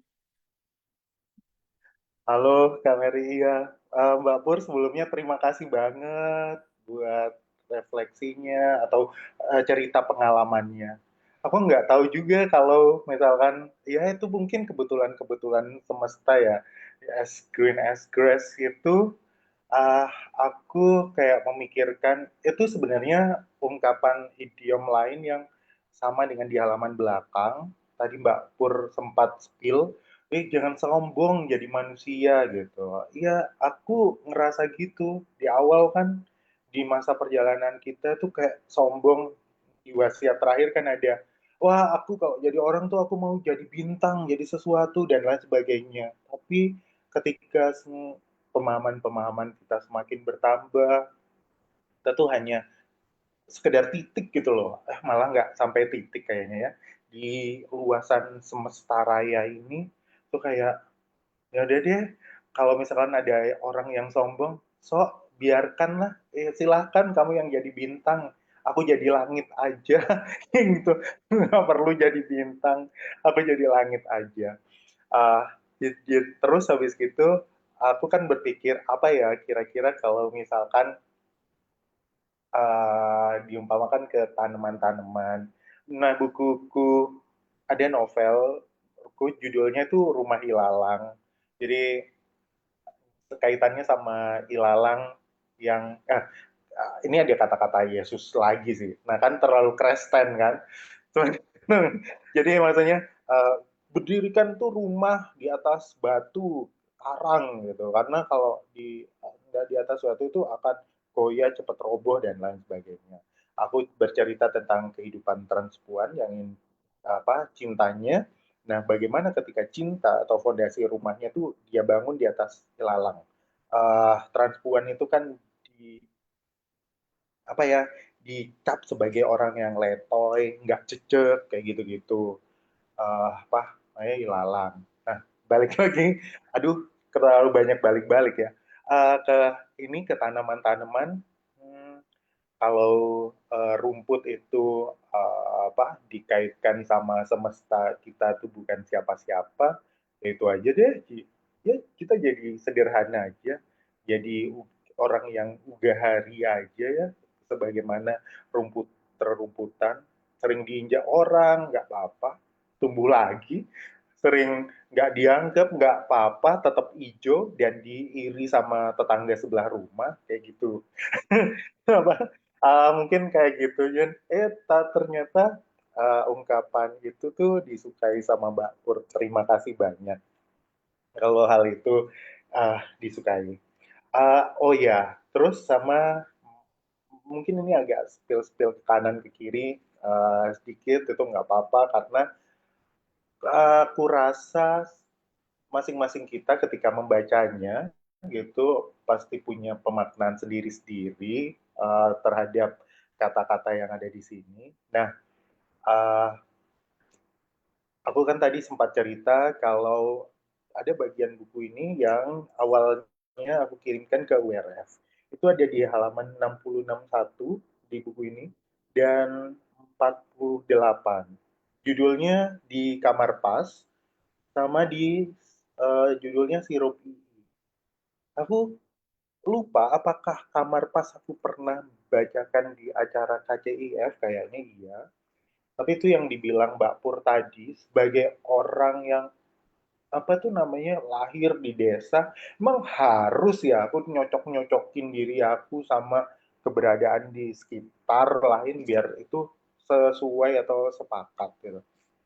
Nah, ini berefleksi sama ya adik aku sendiri tadi gitu. Ketika dia di bis gitu, kami perjalanan bersama, ditanya orang, dia selalu malu untuk menyebut dirinya sebagai orang Probolinggo atau anak Probolinggo. Dia bilang, oh aku orang Malang gitu, karena aku kuliah di Malang gitu. Karena kalau di Jawa Timur, jadi orang Probolinggo itu dianggap udik gitu loh. Kampungan, mungkin nggak berpengetahuan, orang desa gitu. Aku sedikit bacakan ya. Setiap tahun di kota ini nyaris kehilangan pemudanya. Ia memuntahkan mereka pada sesat kota, alma mater, dan pertaruhan masa depan. Mereka tinggalkan ladang-ladang yang dan kertas yang memuat puisi-puisi kusam. Menggantinya dengan Pull&Bears, Converse, Wakai, nongkrong di Starbucks, Disco dan Zara, Victoria's Secret, dan BBW. Dengan demikian katamu, bagaimana aku menciptakan penggantiku? Para punggawa yang akan menjaga kokoh dinding kota ini. Sepertinya, regenerasi adalah karya yang mati bersama kepergian mereka, juga penyangkalan adikku pada kotanya. Seperti legenda Bujang Ganong, kita tumbuh bukan untuk tepukan orang lain, melainkan mengenali hijau tubuh yang terus bernas. Sutasoma, PNS, menikah, punya anak, punya mobil mewah, mati masuk surga, adalah limpah parameter yang dikenakan orang lain terhadapmu. Kadang-kadang, baju itu cukup, tapi belum tentu pantas melekat. Berhati-hatilah di kamar pas. Iya, tuh kayak, ya boleh kalau misalnya baju itu tuh cocok buat kita. Tapi kalau misalnya, maksudnya punya anak, kalau pengen dan mau punya anak, bisa mengurus anaknya dengan baik ya boleh-boleh saja gitu. Tapi kalau kan nggak semua orang cocok dengan memiliki anak. Ada yang malah menyia-nyiakan anaknya atau malah menjadikan anaknya itu sebagai investasi kayak gitu. Terus kalau orang di tempat aku kan PNS harga mati gitu. Bahasanya jadi PNS tuh punya labeling tertentu. Mungkin sekarang tuh harus jadi dewan kali ya, karena guru adalah beban negara. uh, terus PNS terus tapi kan nggak semua orang itu kepengen di sana kayak gitu atau cocok dengan bekerja jadi PNS. Makanya kalau nggak cocok nih banyak mungkin yang seperti kawan-kawan saya kayak gitu. Ya dia hanya bekerja untuk menggugurkan tugas, nggak dari panggilan bahasanya bekerja sebagai seorang aparatur sipil negara ini adalah bekerja bagi masyarakat. Jadi PNS yang anti kritik, terus habis gitu kerja nggak kerja dibayar, apalagi ya, ya apa tuh namanya senantiasa merumuskan kebijakan-kebijakan itu top to down, nggak bottom to up. Itu yang mungkin kegelisahan itu juga sempat aku alami selama 10 tahun tuh berkarir di Diskominfo. Jadi Diskominfo Kota Probolinggo. Aku dianggap senantiasa membakar rumah aku sendiri. Kayak gitu. Jadi, wah, kayak ya membakar rumah sendiri. Tapi aku senantiasa bilang ke atasanku, ke siapapun itu, bahkan nantinya ketika ingin disingkirkan. Sebenarnya kita itu bekerja buat siapa? Kita yang membayar kita itu rakyat atau yang membayar kita yang di atas pemerintahan gitu. Uh, uh, ya banyak kasus lah misalkan yang kemarin-kemarin kan di zamanku di sana aku dianggap membakar rumah sendiri karena uh, apa Probolinggo Skater Park gitu yang aku ikut turun dan protes. Terus mungkin kalau sekarang itu keberadaan gedung kesenian itu yang akan tersingkirkan oleh lapangan tenis indoor itu kan aku merasa apa itu namanya harus ambil bagian di sana gitu untuk uh, menyuarakan itu. Terus kalau gagal gimana Step? Ya nggak apa-apa sih kayak kata Nyontoroso apa kayak ya kayak kata yang Pram gitu. Uh, Setidaknya kita sudah berjuang sebaik-baiknya gitu. Itu sih Kak Mary. Apa lagi ya Kak? Tadi maaf banget sempat ke lempar aku ketika ini apa Mbak Pur menyampaikan gitu. Terus aku masuk lagi. Ya, mungkin kayak gitu sih hal-hal yang kurasakan gitu. Jadi ngapain sih hidup buat tepukan orang lain gitu yang tahu nilai-nilai, value itu kan diri kita sendiri. Kayaknya tersiksa banget gitu loh kalau hidup hanya nurutin tepuk tangan orang lain. Uh, gitu. Tapi memang mungkin nggak setiap orang bisa gitu. Ada orang yang suka gitu. Apa namanya? Karena aku punya teman gitu kan. Kamu apakah nggak capek itu bertopeng-topeng dan lain sebagainya. Bahkan aku sebagai temannya kadang-kadang takut gitu kan. Karena ketika dia bikin keterangan-keterangan di media massa, dia takut ketika dilakukan penelusuran nggak sesuai dengan kenyataannya, terus nggak nggak takut. Cuman dia bilang, kak dirimu kan tahu aku ya gitu. Ya, ya aku nggak bisa gitu kalau nggak pakai topeng-topeng. Jadi kayak ya wis lah, mungkin we have to agree for disagree kayak gitu. Jadi untuk bersetuju dengan ketidaksetujuan kita, kok aku nggak tahu gitu, aku belum berani atau belum bisa menjawabnya.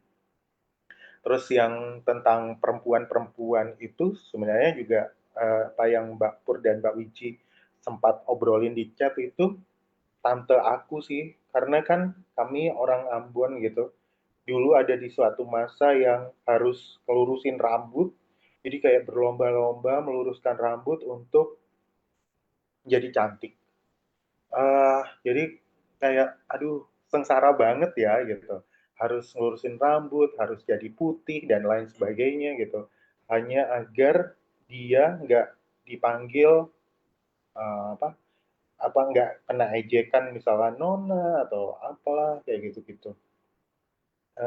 Makanya di sini aku juga apa ya terima kasih sama Ayu Saraswati, Mbak Ayu Saraswati kan sempat ngobrol juga, sempat ngomongin bukunya yang soal putih itu. Aku baru ngeh itu kalau di perempuan bahasanya menjadi putih itu bukan untuk terlihat gitu, bukan untuk kena sorot lampu, mungkin sebagaimana laki-laki pengen tampil dan lain itu biar dia menonjol, tapi justru pengen biar dia nggak terlihat, ya biar olokan-olokan itu nggak datang kepadanya ke teman lain yang mungkin warna kulitnya lebih coklat ketimbang diri dia. Itu yang insight yang aku dapatkan dari Mbak Ayu Saraswati. Selain juga pengalaman dari tante-tanteku sendiri ketika itu untuk pakai apa ini namanya skincare. Dulu namanya bukan skincare mungkin masih ya, hand body, pemutih banyak-banyak, ngurusin rambut untuk menjadi cantik ala Jawa. Makanya itu yang ku protes. Uh, dan ini juga kata-kata yang nantinya diganti gitu. Tidak lagi menyebut merek tertentu yang mendukung acara putri-putrian gitu, tapi idiomnya diganti untuk lebih cair gitu. Tapi aku sebenarnya yang pengen ku apa ya gugugat itu kan acara putri-putrian itu apakah senantiasa kecantikan itu adalah kecantikan Jawa, kalau sekarang malah apakah kecantikan itu adalah kecantikan ala Barat dan kolonial gitu itu sih Kak. Ya, terima kasih Kak Stebi, luar biasa ya apa cerita pengalamannya kayak gitu. Nah, Kak Stebi ini ada pertanyaan gitu ya, nanti untuk Kak Stebi dan Mbak Pur. Yang pertama pertanyaannya buat Kak Stebi itu dari Mas Warid gitu ya. Kagum dengan kemampuan dan keterampilan teknis Kak Stebi dalam penulisan dengan genre yang variatif kayak gitu. Jadi pertanyaannya adalah bagaimana proses belajarnya kan kayak gitu dan kemudian apa bedanya menyuarakan isu keberagaman dalam bentuk tulisan yang berbeda-beda genre itu. Mungkin itu dulu buat Kak Stebi, nanti habis itu ke Mbak Pur. Silakan Kak Stebi. Mas Farid, aku sebenarnya kan anak fiksi banget ya Mas Farid. Ketika melihat sesuatu tuh di dalam kepalaku tuh sudah jadi sosok yang lain gitu. Sebenarnya justru belajar menulis esai, hal-hal yang ilmiah dan lain sebagainya itu baru kulakukan secara intensif tuh ketika kuliah di kajian gender, ketika kuliah S2 itu. Tapi aku ngelihat satu persamaan yang sama di dalam tubuh tulisan ini gitu. Semua adalah berangkat dari masalah kayak gitu kan. Oke, nulis artikel dan lain sebagainya itu kan berangkat dari permasalahan. Ada yang nggak kesesuaian nih antara harapan, hal-hal yang idealis di dalam pikiran atau benak kita sama kenyataan realitas yang di lapangan kayak gitu. Nah, terus enaknya ketika kajian gender, aku jadi paham, oh alah, hal-hal yang kulakukan selama ini ketika aku menulis novel dan lain sebagainya, itu namanya riset toh. Kayak gitu. Selama ini aku mungkin ini Mbak Mia akan kembali tertawa gitu. Karena dulu-dulu aku tidak mengira itu sebuah riset. Aku mengira itu hanya ya udah ngobrol aja kayak meminjam pengalaman orang lain dan lain sebagainya sebagai tokoh yang ingin atau permasalahan yang ingin kita bicarakan kayak gitu. Nah, aku kebantunya kuliah S2 apalagi kajian gender itu karena kurasa sama kayak nulis novel gitu. Bedanya adalah di yang satu aku tuh harus eh, maksudnya menulis fiksi itu kan kerja dua kali gitu antara riset dan bagaimana riset-riset ini dibungkus, dikemas ke dalam satu sosok. Uh, ada tokoh, ada penokohan, ciri-ciri fisiknya kayak gimana, uh, karakternya kayak gimana, dia kepengen apa gitu kan. Uh, itu kan kalau di artikel itu kan idealnya apa, kepengen apa, tapi di dalam kehidupannya dia keguncang atau diganggu apa. Gangguan atau permasalahannya bisa dari internal dia, bisa dari tokoh lain. Kayak gitu. Tapi semuanya karena aku anak yang fiktif dari kecil gitu, suka suka membuat uh, apa ya hal-hal yang imajinatif gitu. Jadi itu kayak berlangsung secara performatif gitu. Apa ya secara mm, nggak perlu kupikirkan lagi gitu. Nah, itulah yang mungkin memudahkan ketika kuliah kajian gender atau bikin artikel dan lain sebagainya. Karena terbiasa menulis novel, terbiasa ngobrol sama orang, wawancara itu, apalagi menulis artikel, dia mudahnya kan nggak perlu mengada-ada nih aku, nggak perlu mengimajinasikan segala sesuatu, ditulis langsung aja.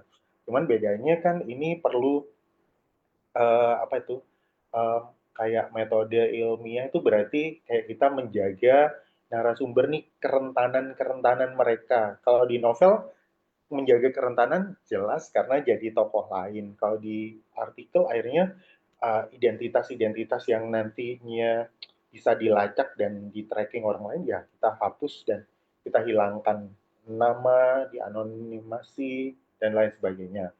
Terus sama ini apa tuh tapi ini kalau cerita fiksi pun udah riset ya pasti apa tuh namanya cari riset-riset terdahulu, tulisan, bahan-bahan literatur terdahulu dan lain-lain. Cuman bedanya kalau di dalam riset kajian pustaka atau yang akademis gitu, itu kita tuliskan gitu. Tapi kalau di sastra kan nggak bisa gitu ya, harus menubuh harus menubuh jadi bagian dari pemahaman si tokohnya.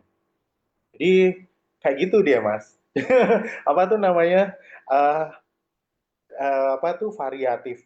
Sebenarnya ini pernah Bunda Wina itu tanya hal kayak gitu. Gimana kamu kok bisa dua hal itu? Ya bagi aku yang lebih struggle kayak di awal sih sebenarnya adalah menulis paper gitu. Tapi itu terbantu sama kajian gender yang wah pengalaman tubuhku itu ternyata pengetahuan ya. Nah dulu-dulu ketika kuliah S1 aku nggak mendapatkan pemahaman itu gitu kayaknya harus berdasarkan ini berdasarkan ini kayak gitu gitu di sekarang dengan kajian gender atau apa ya namanya kajian feminis kayak gitu, wah pengalaman tubuh ini adalah pengetahuan yang penting rupanya gitu. Pengetahuan juga yang nggak bisa eh, dipinggirkan begitu saja gitu oleh saintek dan lain sebagainya. Kayak gitu dia Mas Farid, Mbak Kak Mary.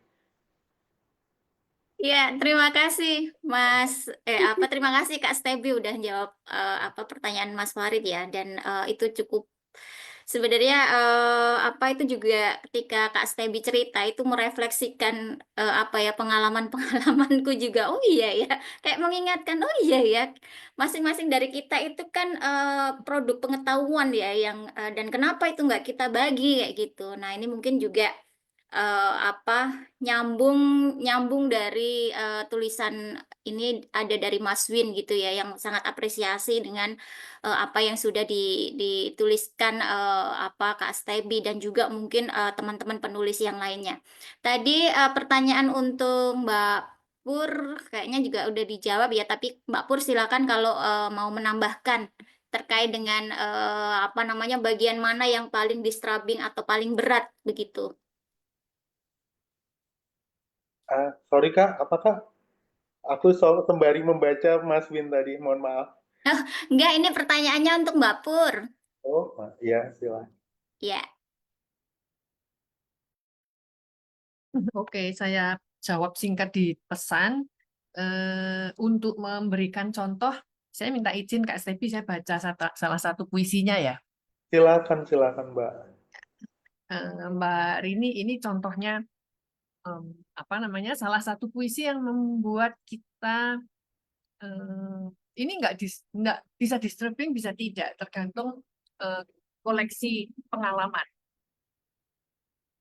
Tapi beratnya sama aja karena kata-katanya. Nah, nanti bisa dinilai sendiri. Saya ingin membaca puisi Tak Sendiri dari halaman 8 dan 9.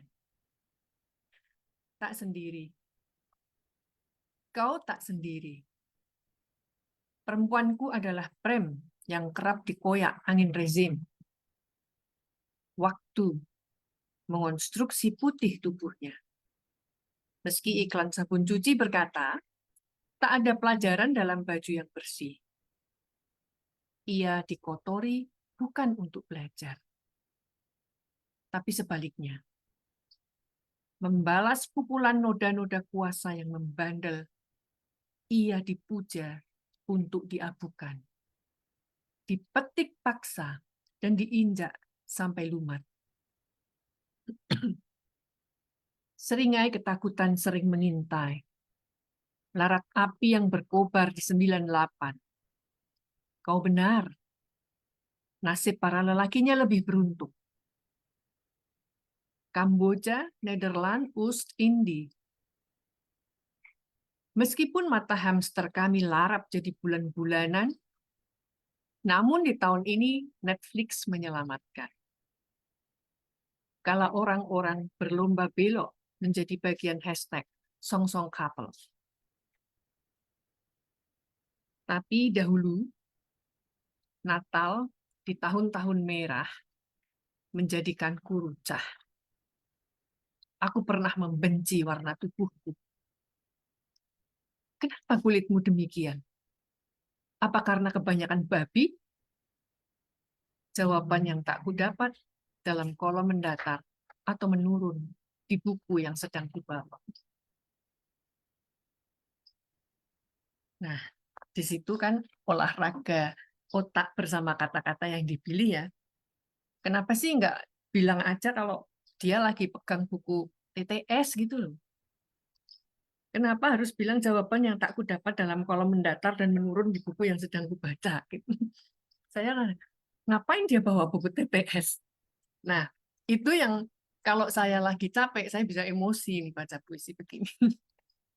Tapi karena saya bacanya di waktu kepala saya, ketika kondisi tubuh masih segar, ini jadi berarti gitu. Karena pertanyaan misalnya seperti, kenapa kulitmu demikian? Apa karena kebanyakan babi?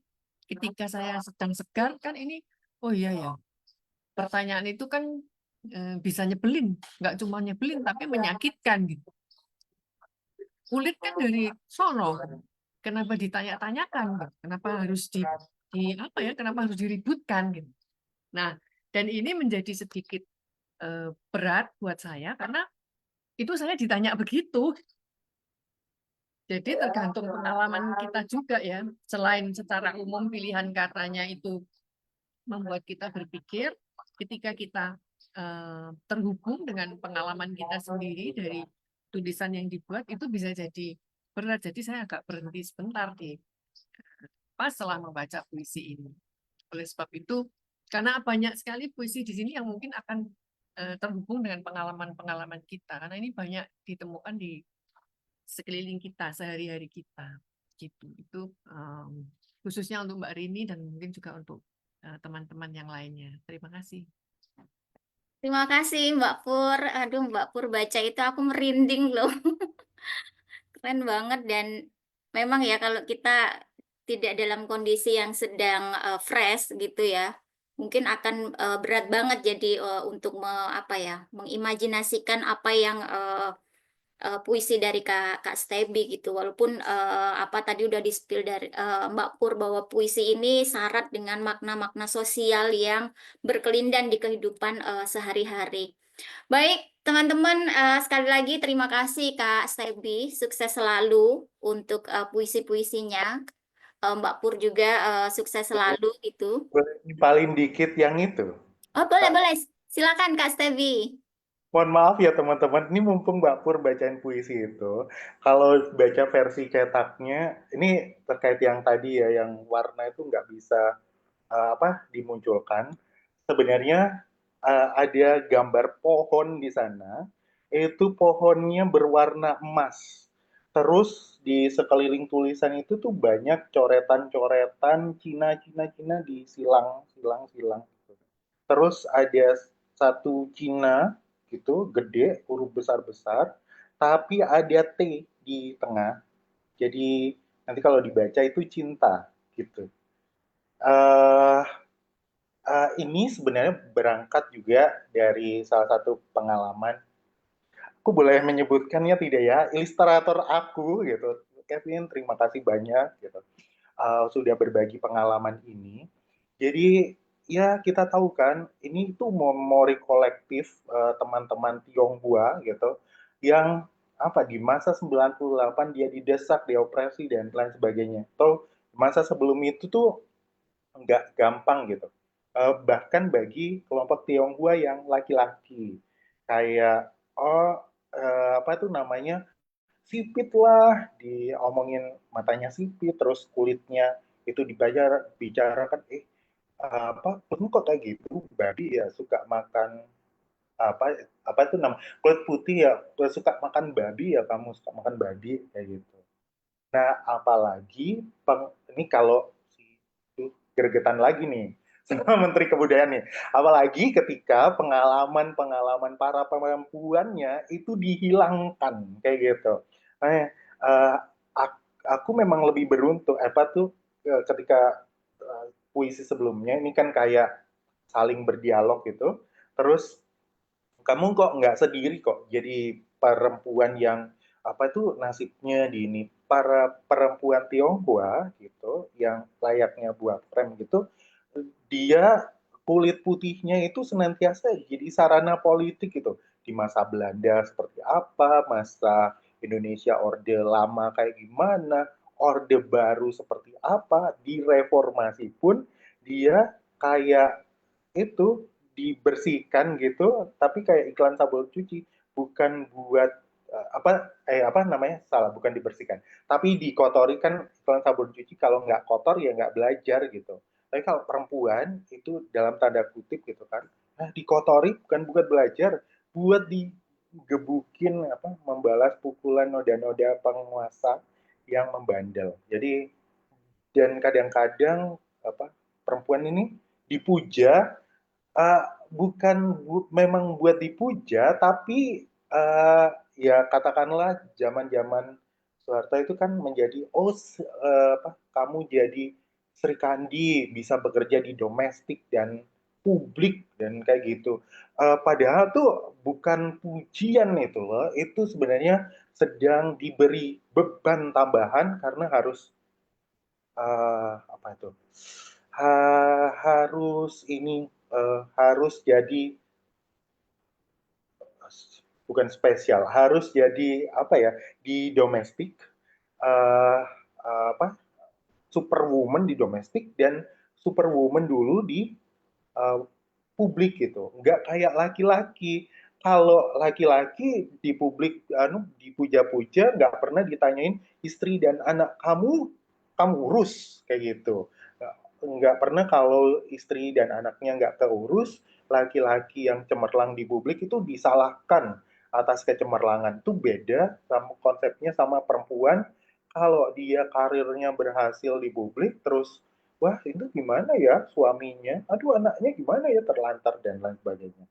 Apalagi yang nanti yang ininya ganda-ganda gitu. Dan kebetulan memang kan TTS gitu, iya iya iya Mbak Pur, bener double burden gitu. Eh TTS itu kan aku nggak tahu di tempat-tempat lain itu biasanya engkong-engkong Cina, engkong-engkong Tionghoa gitu, engkong-engkongnya Kevin itu kan memainkannya, mencari jawaban di situ. Iya, uh, nih jawaban nih, aku cari di mana nih gitu. Untuk heteroperformativitasnya ini uh, kita gagalkan. Gitu deh Kak Mary, mohon maaf nih kepanjangan gara-gara mangkel. Waduh. Ya, nggak apa-apa Kak Stevi, terima kasih untuk tambahan informasinya ya. Itu juga apa namanya eh, memperkuat apa yang tadi sudah disampaikan oleh Kakak dan Mbak Pur gitu ya. Dan memang sebenarnya ini kan semakin siang semakin menarik gitu ya. Tetapi kita juga ada terbatas waktu gitu ya. Dan saya tidak akan menyimpulkan. Kesimpulannya adalah silahkan teman-teman untuk membeli atau mendapatkan bukunya Kak Stebi. Kalau yang bertanda tangan itu silakan berkontak dengan Kak Melia Haruko di 08129856989 itu ada tanda tangannya Kak Stebi dan juga siapa tahu kita dapat quote dari Kak Stebi yang itu bisa apa ya memantik jiwa-jiwa kita untuk tetap produktif berbagi pengetahuan dan sekali lagi tadi Kak Stebi maupun Mbak Pur juga menyampaikan bahwa masing-masing dari kita itu punya nilai yang berbeda, punya punya standar yang berbeda dan itu tidak bisa dipaksakan pada yang lain dan kita juga tahu bahwa masing-masing dari diri kita adalah produksi pengetahuan gitu ya. Dan sekali lagi terima kasih buat karya-karya Kak Stebi, sukses selalu dan juga karya-karya Mbak Pur, sukses selalu. Dan sekali lagi teman-teman terima kasih sudah hadir di FB on FB kali ini bersama Let's Talk dan waktu dan tempat saya kembalikan waktu dan tempat saya kembalikan ruangan ini ke Mbak Ira. Silakan Mbak Ira.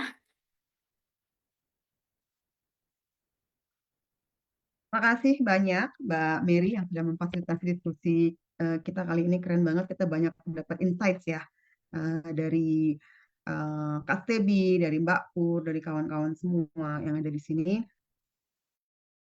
Juga Kak Stebi dan Mbak Pur buat pembacaan, refleksi, imajinasi gitu ya, dan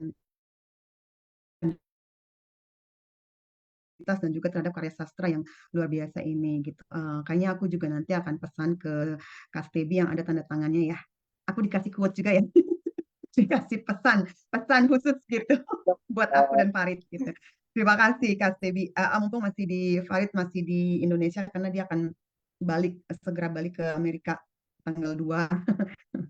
Jadi terima kasih sekali lagi juga untuk Mbak Pur dan Kak Stebi tentunya yang memang terus membersamai Let's Talk ya sejak awal dan sudah 5 tahun ini kita bersama-sama dengan Let's Talk untuk memproduksi pengetahuan dan berbagi pengetahuan gitu ya, berbagi pengetahuan feminis. Jadi feminis yang kita maksudkan adalah feminis yang interseksional, yang inklusif, yang plural ya, yang transformatif, yang dekolonial gitu. Kalau Let's Talk bahasanya seperti itu gitu, yang everyday feminism dan everybody is a feminist juga di mana feminisme itu adalah kita semua dan semua orang bisa menjadi feminis gitu. Dan kawan-kawan semua ada beberapa pengumuman dari Lestalk ya. Yang pertama adalah soal KCIF. Tadi kita sudah sering membahas KCIF, Kak Stebi juga tadi sudah ngomong soal KCIF. Di awal saya juga ngomong KCIF. Kartini Conference on Indonesian Feminism. Ini masih terbuka registrasi ya untuk peserta. Jadi bukan presenter karena jadwal sudah ada. Jadi kawan-kawan silahkan daftar gratis menggunakan bahasa Indonesia. Jadi tidak dipungut biaya sedikit pun gitu untuk kawan-kawan yang presentasi dan juga peserta gitu. Ini akan dibuka registrasinya sampai 31 Agustus ini gitu. Dan pelaksanaannya sendiri dari tanggal 14 sampai 21 September. Jadi 1 minggu penuh dari pagi, siang, sore, malam itu banyak sekali kegiatan. Ada 56 panel parallel session gitu dengan tema yang berbeda-beda gitu, tema yang sangat beragam gitu dan semua isu-isu yang dianggap dosa haram gitu ya, kontroversial, tabu itu dibahas di dalam KCIF gitu. Jadi ada 4 sampai 5 presenter dalam satu panel, lalu akan ada 5 side events. Salah satunya misalnya side event itu lebih praktis gitu ya, dan ini hanya bisa diakses oleh kawan-kawan yang mendaftar sebagai peserta gitu. Misalnya ada funding for feminist projects gitu ya, bagaimana mendanai project-project feminis. Lalu ada meet the feminist authors dan salah satunya aku spill ya Kak Stebi, itu Kak Stebi. Nanti akan meet the feminist authors side events gitu, akan ada beberapa penulis-penulis feminis lainnya, lalu akan ada meet the publishers gitu, dan akan ada presentasi dari kajian gender. Di Indonesia ini hanya ada 3 kajian gender gitu ya, kajian gender baik sebagai prodi gitu atau disebut dengan kajian wanita. Jadi hanya ada 3 di Indonesia gitu, dan nanti kawan-kawan silakan datang. Dan yang terakhir ada side event untuk tutorial bagaimana membuat video kampanye misalnya untuk TikTok, untuk IG gitu ya, untuk mendukung program-program kita gitu, atau kegiatan-kegiatan kita gitu ya, penguatan hak-hak kelompok marginal dan minoritas gitu. Lalu akan ada 7 sesi spesial, ada keynote speech, nanti ada Mbak Saskia Weringa sebagai keynote speaker-nya, itu udah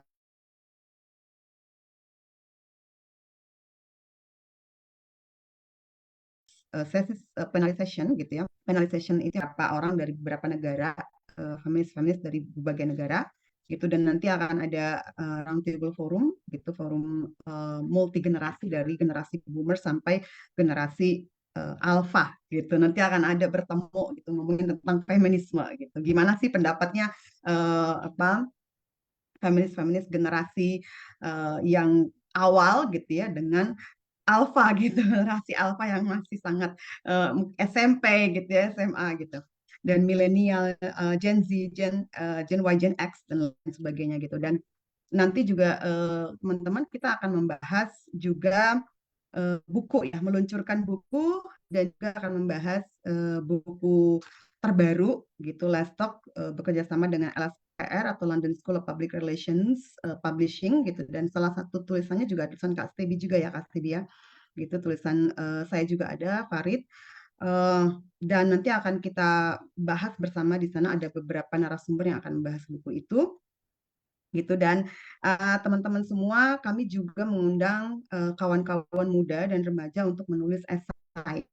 Esai temanya adalah menjadi perempuan dan laki-laki secara beragam gitu. Jadi ini sebenarnya soal ke bahasa lain yang kami pilih tentang keragaman gender dan seksual gitu kira-kira. Tapi karena ini untuk orang muda dan remaja, mungkin mereka belum begitu tahu tentang keragaman gender dan seksual, tapi kita ingin mereka bisa cerita gitu ya tentang bagaimana sih menjadi perempuan, laki-laki atau trans, apa yang mereka rasakan tentang tubuh mereka gitu. Bagaimana ekspresi gender mereka atau seksualitas mereka. Nah, kami mengundang teman-teman semua dari umur 15 sampai 23 tahun. Nanti editornya ada Mbak Wiji dan juga saya, dan kerjasama dengan Hasfa Institute dan Publishing ya. Nanti akan kita terbitkan menjadi antologi gitu. Lalu pre-order buku ya kawan-kawan, buku yang tadi saya sebutkan judulnya adalah Feminisme di Persimpangan, Trajektori dan Destinasi gitu. Dan silakan bisa dilihat di sosial medianya Lestalk ya untuk memesan buku ini. Jadi bisa langsung di batch 1 dan batch 2 bisa pesan langsung ke penerbitnya. Nanti ada G-form yang bisa diisi gitu. Dan untuk selanjutnya nanti teman-teman bisa juga membelinya di Tokopedia gitu. Itu saja pengumuman dari saya. Terima kasih sekali lagi untuk Mbak Pur dan Kak Stebi. Congratulations ya, Kak Stebi untuk buku atau anak kandungnya karyanya yang kesekian gitu, tetap produktif, tetap menginspirasi kita semua. Dan sampai ketemu lagi di kegiatan Let's Talk berikutnya. Pokoknya Mbak Pur sama Kak Stebi dan teman-teman jangan bosan, jangan kapok sama Let's Talk. Ya. Sampai ketemu di KCIA semuanya ya.